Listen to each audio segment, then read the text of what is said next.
Aloha, Larry here with Aloha Properties with another segment on our top rated schools on Oahu.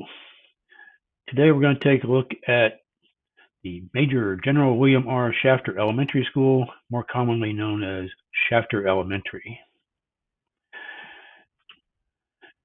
So to go back through the list of the top elementary schools, we start out with King Liholiho Elementary, moved on to Moanalua Elementary, Shafter Elementary. This one here is the third in the series. Then we'll go to Salt Lake Elementary, followed up by Admiral Chester W. Nimitz, which again is more commonly known as Nimitz Elementary School. So the school address, it's on Fort Shafter in Honolulu, of course. You see the contact there for the principal, Mr. Corey Barton. They serve PK through 6 as the grades, and at this time they have an enrollment of 471 students. On the academic side, let's take a look at that. The student progress rating is quite good at 10 out of 10. I guess it doesn't get much better than that. You'll see that what this rating measures is how much students at this school have improved from one year to the next, as compared to students with similar proficiency levels at other schools. And as I said, the students at this school are making far more academic progress given where they were last year. On the test scores, this school has a rating of 8 out of 10, and the test scores are above the state average.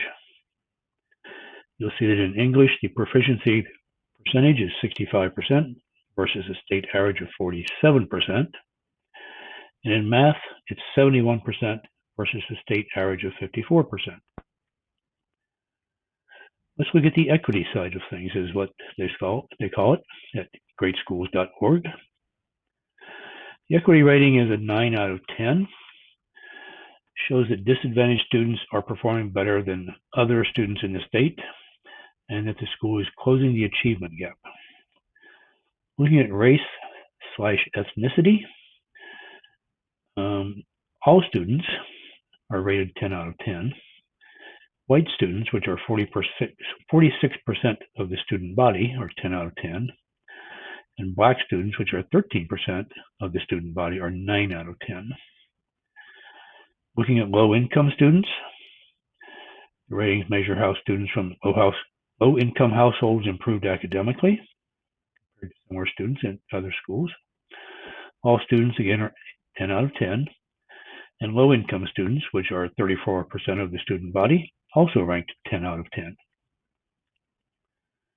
Taking a look at the environment, the demographics you'll see here, it's predominantly white at 46%, followed by Hispanic at 24%, with Native Hawaiian or other Pacific Islanders bringing up at 1%.